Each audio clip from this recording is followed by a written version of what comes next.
What's going on, guys? It's Kevin from Wolf Strings, and welcome to another edition of Wolf Wednesday. So I'm really excited to get into the Wolf Wednesday questions today. I had some great ones from last week's video. If you want to see your question answered in the next Wolf Wednesday, drop a comment below and suggest a topic for us to talk about. So remember, guys, Wolf Wednesdays is designed to be interactive in the comments so people can scroll through and kind of see more people's ideas than just mine.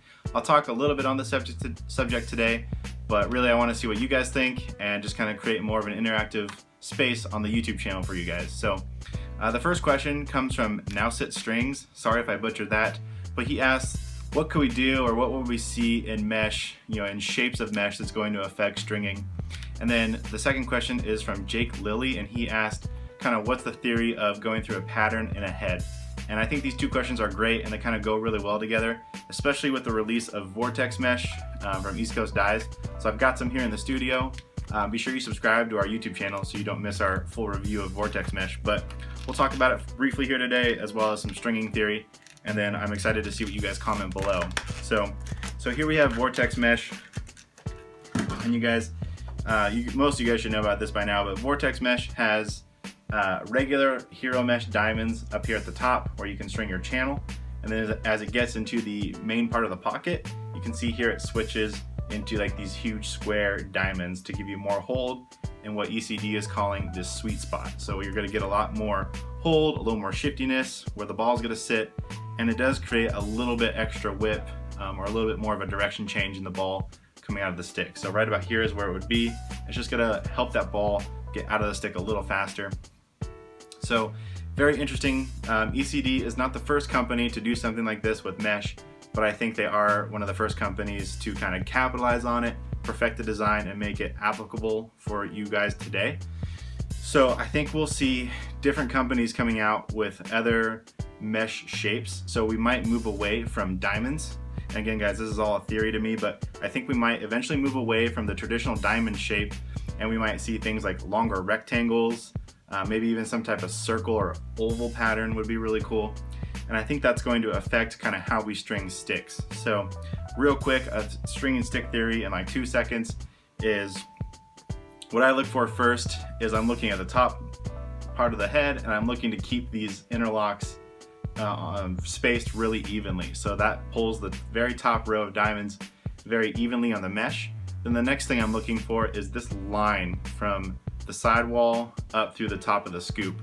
If I can keep that line really consistent, then I'm going to have a really nice channel in my head. So how mesh affects that is diamond shape and size. So if you have really big diamond shapes, you're going to have to pull the mesh a little bit farther out on the head to be able to keep this line consistent. If you keep it too much to the inside of the head, those larger diamonds are going to create a bigger and baggier pocket, which you don't want all the time. And if you have smaller diamond sizes, you can't pull them as wide because then you're going to create too much tension at the top and you might get some nasty hook and whip off that. So you're looking for even spacing and tension at the top.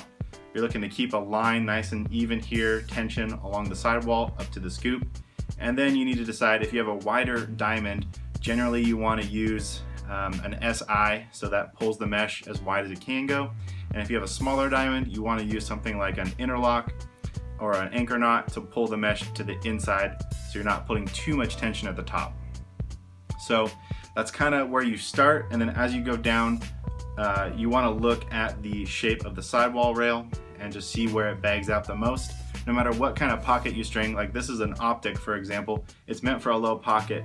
So even though I stacked up the diamonds a little higher up in the head, this pocket will naturally shift a little lower just because of this rail. So you need to take that into consideration when you're stringing your stick, kind of where the ball naturally is designed to go. It's going to go there.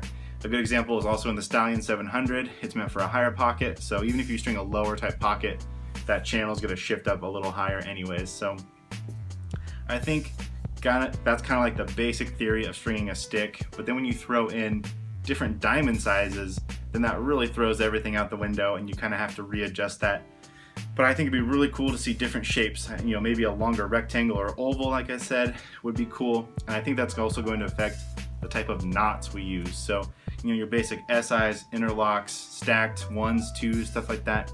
We might have to come up with a different way to string if we start seeing different shapes in mesh, and maybe completely different shape altogether, not just something that changes shape but is consistently a different shape all the way through. So very interesting to me, guys. I'm curious to see what you think about this.